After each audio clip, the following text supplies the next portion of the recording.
Welcome back to Round of the Bases Extra Innings. Joel Goldberg, Nicki Cole. I hope that you will check out the audio version of our podcast, a little over 30 minutes long.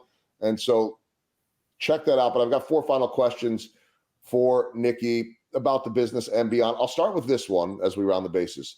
You talked about originally you thought you wanted to be a detective, which sounds super cool as well. And mention the fact that really that curiosity and that problem solving has come into play in your role on the tech side at H&R Block and leadership and everything.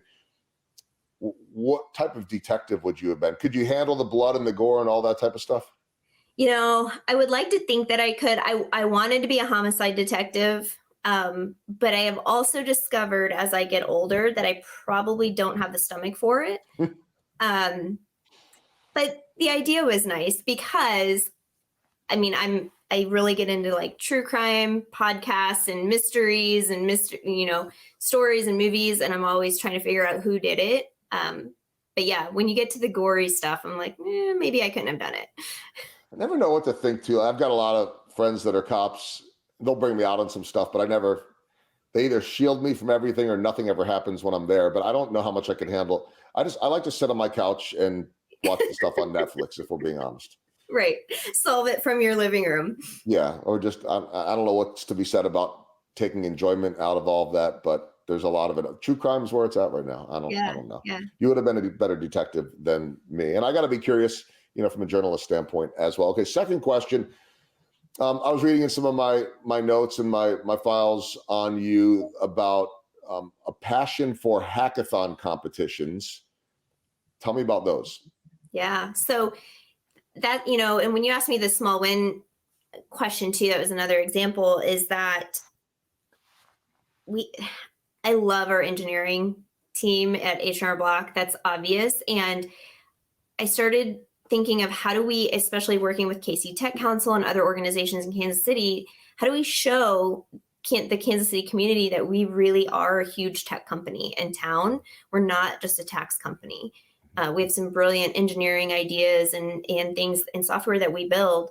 And so I've been really passionate about being involved in some of the external hosted Kansas City hackathons, in H&R Block sponsoring those and being involved and participating in them. But we also just kicked off our first internal one last week, our first global one across H&R Block. And we had 300 engineers. And I tell you what, the ideas that they had that they came forward with were amazing. And it just goes to show from a leadership perspective how great ideas can come to life quickly if we just get out of their way.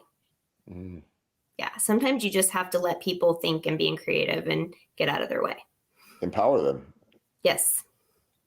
And you obviously have the people to do that. They just need to be heard and they need to have that platform. That's super cool. Okay, third question. This is as lighthearted as it gets. Okay. Can you do your own taxes? I cannot. Neither can I. I tell people that all the time. Like, I have no idea about any of the tax rules or regulations. Don't ask me any questions. Yeah.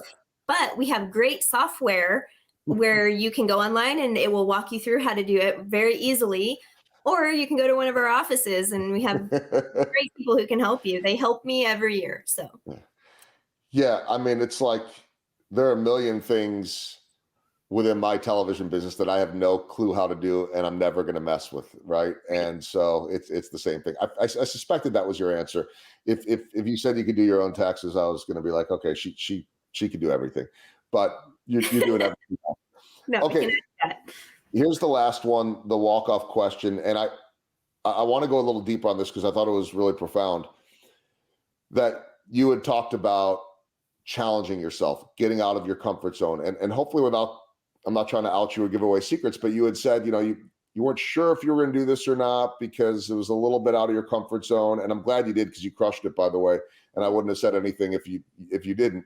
But just incredibly insightful answers, and you're very good at this. But I think we all can relate to having something that we maybe think we should do, but it'd just be easier not to do, and it's just comfortable not to do it. Whatever it is that gives you those butterflies and makes you sick to your stomach.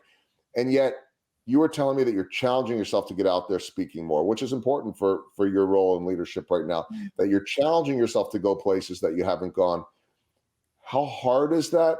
And how are you able to dig down deep and do it? Because I think that anyone that's watching this right now can certainly take something from that. It's really hard. Like, I won't lie. It is really hard because I think it's human nature. We get in our own way, right? You get in your own head and you start with the self-doubt and you think, I can't do this. I'm too nervous. It's not in my comfort zone.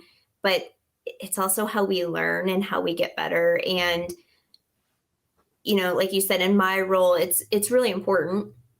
But also, I'm a big believer in leading by example.